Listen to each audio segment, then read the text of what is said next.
ನಿಮ್ಮ ಲವ್ ಲೈಫಿನ ವಿಚಾರವಾಗಿ ಬಹಳ ಕೇರಿಂಗ್ ಅನ್ನ ಮಾಡ್ತಾ ಇರುವಂತಹದ್ದು, ಅದ್ರ ಬಗ್ಗೆನೇ ನೀವು ಯೋಚನೆಯನ್ನ ಮಾಡ್ತಾ ಇರುವಂತಹದ್ದು, ಒಂದು ಸ್ಟೇಬಲ್ ರಿಲೇಶನ್ಶಿಪ್ ಅನ್ನ ಉಳಿಸ್ಕೋಬೇಕು ಅನ್ನುವಂತಹ ಆಲೋಚನೆಯನ್ನ ಮಾಡ್ತಾ ಇರುವಂತಹದ್ದು ರೆಪ್ರೆಸೆಂಟ್ ಆಗ್ತಾ ಇದೆ. ಪಾಸ್ಟಿನ ಬಗ್ಗೆ ಹೇಳೋದಾದ್ರೆ ಎಲ್ಲವೂ ಚೆನ್ನಾಗಿಯೇ ಇತ್ತು. ಫುಲ್ ಕಾರ್ಡ್ ರೆಪ್ರೆಸೆಂಟ್ ಆಗ್ತಾ ಇದೆ ಅಂದ್ರೆ ಜಾಯ್ಫುಲ್ ಆಗಿತ್ತು, ಚೆನ್ನಾಗೇ ಮಾತಾಡ್ತಾ ಇದ್ರಿ, ಖುಷಿಯಾಗಿದ್ರಿ, ಖುಷಿಯಾಗಿ ಓಡಾಡೋದು ಎಲ್ಲವನ್ನ ಕೂಡ ನೀವು ಮಾಡಿರುವಂತಹದ್ದು ರೆಪ್ರೆಸೆಂಟ್ ಆಗ್ತಾ ಇದೆ.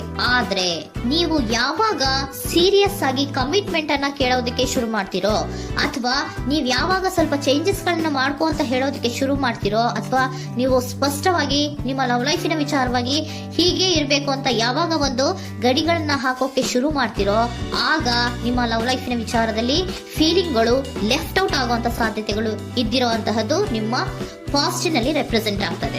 ನೀವೇನಾದ್ರೂ ಹಾಗಿರ್ಬೇಕು ಹೀಗಿರ್ಬೇಕು ಅಂತ ಏನಾದ್ರೂ ನೀವು ಅವ್ರಿಗೆ ಹೇಳಿದ್ರೆ ಅವರು ನಿಮ್ಮಿಂದ ಸ್ವಲ್ಪ ಸ್ವಲ್ಪ ದೂರ ಹೋಗಿರುವಂತಹದ್ದು ರೆಪ್ರೆಸೆಂಟ್ ಆಗ್ತಾ ಇದೆ. ಯಾಕಂದ್ರೆ ನೀವು ಖುಷಿಯಾಗಿರ್ಬೇಕು, ಸಂತೋಷವಾಗಿರ್ಬೇಕು ಅಷ್ಟನ್ನ ಮಾತ್ರನೇ ಅವರು ಎಕ್ಸ್ಪೆಕ್ಟ್ ಅನ್ನ ಮಾಡುವಂತಹದ್ದು. ಈಗ ಸದ್ಯದ ಮಟ್ಟಿಗೆ ಅವರು ನಿಮ್ಗೆ ಯಾವುದೇ ರೀತಿಯ ಸೀರಿಯಸ್ ಕಮಿಟ್ಮೆಂಟ್ ಗೆ ಒಳಗಾಗುವಂತ ಸಾಧ್ಯತೆಗಳು ಯಾವುದು ಇದ್ದಿರೋ ಮಟ್ಟಿಗೆ ನಿಮ್ಮ ಪಾಸ್ಟ್ ನಲ್ಲಿ ರೆಪ್ರೆಸೆಂಟ್ ಆಗ್ತಾ ಇಲ್ಲ.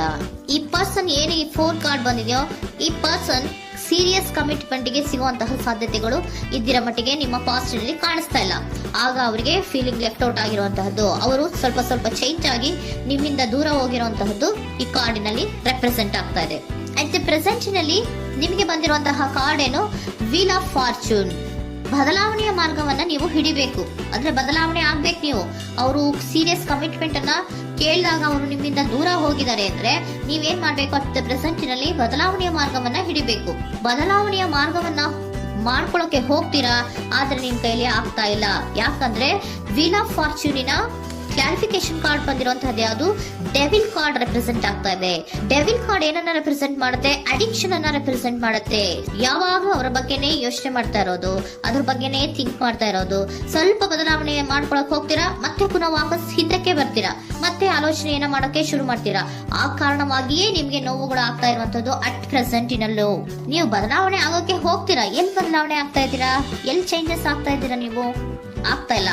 ಯಾಕೆ ಹೇಳಿ, ನಿಮ್ಮಲ್ಲಿ ಅಡಿಕ್ಷನ್ ಗಳು ರೆಪ್ರೆಸೆಂಟ್ ಆಗ್ತಾ ಇದೆ. ತುಂಬಾ ಅಡಿಕ್ಷನ್ ಇರೋದ್ರಿಂದ, ನಿಮ್ಮ ಲವ್ ಲೈಫ್ ನ ವಿಚಾರವಾಗಿ ನೀವು ತುಂಬಾ ಅಡಿಕ್ಟ್ ಆಗಿರೋದ್ರಿಂದ ನೀವು ಯಾವುದೇ ರೀತಿಯ ಬದಲಾವಣೆಯನ್ನ ನೀವು ಮಾಡ್ಕೋತಿಲ್ಲ.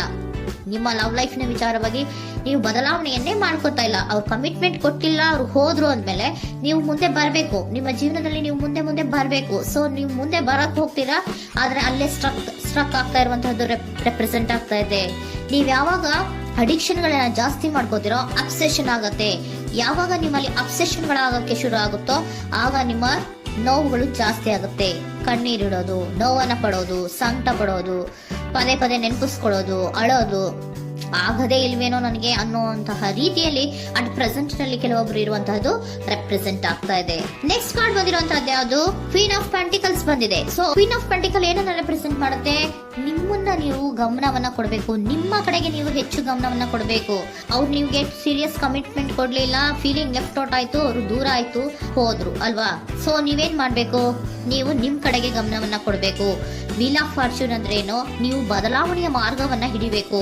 ಬದಲಾವಣೆಯ ಮಾರ್ಗವನ್ನ ಮಾಡ್ಕೊಳ್ಳೋದಕ್ಕೆ ಹೋದ್ರೂ ಕೂಡ ಮತ್ತೆ ವಾಪಸ್ ಹಿಂದೆ ಬರೋದು, ಮತ್ತೆ ಅಡಿಕ್ಷನ್ ಆಗೋದು, ಮತ್ತೆ ನೆನಪಿಸ್ಕೊಳ್ಳುವಂತಹದ್ದು, ಮತ್ತೆ ನೋವನ್ನ ಪಡುವಂತಹದ್ದು ನಿಮ್ಮಲ್ಲಿ ರೆಪ್ರೆಸೆಂಟ್ ಆಗ್ತಾ ಇದೆ. ನೀವು ಈ ಅಡಿಕ್ಷನ್ ಗಳಿಂದ ನೀವು ಆಚೆ ಬರಬೇಕು ಅಂದ್ರೆ ನಿಮ್ಮನ್ನ ನೀವು ಬ್ಯುಸಿಯಾಗಿ ಇಟ್ಕೋಬೇಕು.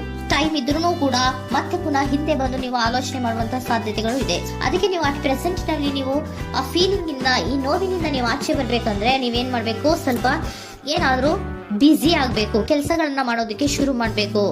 ನಿಮಗೆ ಗೊತ್ತಿರುವಂತಹ ಯಾವ ಕೆಲಸವಾದರೂ ಸರಿ, ನೀವು ಸ್ವಲ್ಪ ಬ್ಯುಸಿ ಆಗಿರೋದಕ್ಕೆ ಪ್ರಯತ್ನವನ್ನ ಮಾಡ್ತಾ ಇರುವಂತಹದ್ದು, ಮಾಡುವಂತಹದ್ದು ರೆಪ್ರೆಸೆಂಟ್ ಆಗ್ತಾ ಇದೆ. ಕೆಲವೊಬ್ರು ಮಾಡ್ತಾ ಇದ್ದೀರಾ, ಕೆಲವೊಬ್ರು ಮಾಡುವ ಕಡೆಗೆ ಆಲೋಚನೆಯನ್ನ ಮಾಡ್ತಾ ಇರುವಂತಹದ್ದು ಅಟ್ ಪ್ರೆಸೆಂಟ್ ನಲ್ಲಿ ರೆಪ್ರೆಸೆಂಟ್ ಆಗ್ತಾ ಇದೆ.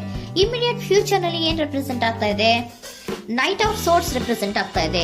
ನೀವು ಕ್ವಿಕ್ ಥಿಂಕಿಂಗ್ ಅನ್ನ ಮಾಡಿ ಏನೋ ಒಂದು ಆಕ್ಷನ್ ಅನ್ನ ತಗೋಬೇಕು ಅನ್ನೋದ ಆಲೋಚನೆಯನ್ನ ಮಾಡ್ತೀರಾ, ಬಹಳ ಫೋಕಸ್ ಅನ್ನ ಮಾಡ್ತೀರಾ ಒಂದು ವಿಚಾರವಾಗಿ, ಕ್ವಿಕ್ ಥಿಂಕಿಂಗ್ ಅನ್ನ ಮಾಡ್ಬೇಕು ಅಂತ. ಮತ್ತೆ ಪುನಃ ಏನ್ ಮಾಡ್ತೀರಾ, ನಿಮ್ಮ ಮುಂದೆ 2 ಆಪ್ಷನ್ಗಳು ಬಂದ್ಬಿಡುತ್ತೆ. ಯಾವ್ದು ಮಾಡ್ಲಿ, ಹೇಗ್ ಮಾಡ್ಲಿ, ಏನ್ ನನ್ನ ಕೈಲಿ ಆಗ್ತಾ ಇಲ್ವಲ್ಲ ಮರೆಯೋದಕ್ಕೆ, ಮುಂದೆ ಹೋಗೋಣ ಅಂತೀನಿ, ಮತ್ತೆ ಏನಿದು ಕನ್ಫ್ಯೂಷನ್ ಅಂತ ಮತ್ತೆ ಕನ್ಫ್ಯೂಷನ್ ಅಲ್ಲಿ ಇರುವಂತಹದ್ದು ಇಮಿಡಿಯೇಟ್ ಫ್ಯೂಚರ್ ನಲ್ಲಿ ರೆಪ್ರೆಸೆಂಟ್ ಆಗ್ತಾ ಇದೆ. ನೀವೇನ್ ಮಾಡ್ಬೇಕು, ಈ 2 ಆಯ್ಕೆಗಳಲ್ಲಿ ನಿಮಗೆ ಯಾವ ಆಯ್ಕೆ ಬೇಕು ಅನ್ನೋದನ್ನ ಫಸ್ಟ್ ಆಲೋಚನೆಯನ್ನ ಮಾಡಿ ನಂತರ ನಿರ್ಧಾರವನ್ನ ಮಾಡಬೇಕಾಗುತ್ತೆ.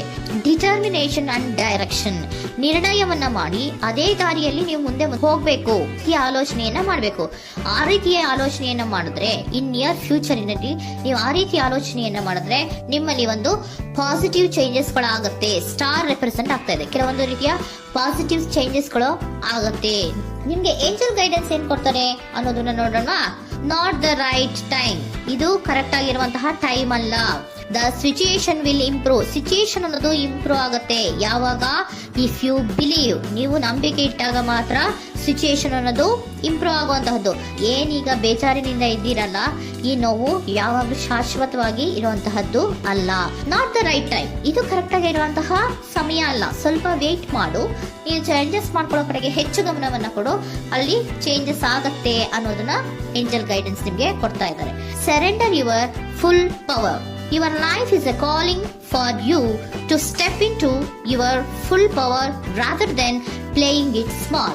ನೀವು ಧೈರ್ಯವಾಗಿ ಒಂದು ಹೆಜ್ಜೆಯನ್ನ ಮುಂದಕ್ಕೆ ಇಡಬೇಕು. ಸೊ ಮುಂದೆ ಹೋಗುವಂತಹ ಆಲೋಚನೆಯನ್ನ ಮಾಡಬೇಕು. ಪವರ್ ಇಂದ, ನಿಮ್ಮಲ್ಲಿರುವಂತಹ ಪವರ್ ಅನ್ನ ಯೂಸ್ ಮಾಡ್ಕೊಳ್ಳಿ. ಯಾಕೆ ನನ್ನಲ್ಲಿ ಏನು ಇಲ್ಲ, ನನ್ನ ಕೈಲಿ ಏನೂ ಆಗಲ್ಲ ಅಂತ ಯಾಕೆ ಕೂತಿದ್ದೀರಾ? ನೀವು ಏನ್ ಮಾಡ್ಬೇಕು, ಬಹಳ ಧೈರ್ಯದಿಂದ ಮುಂದಕ್ಕೆ ಹೋಗಿ ಅನ್ನೋದನ್ನ ನಿಮ್ಗೆ ಸರೆಂಡರ್ ಕಾರ್ಡ್ಗಳು ಕೂಡ ಹೇಳ್ತಾ ಇದ್ದಾರೆ.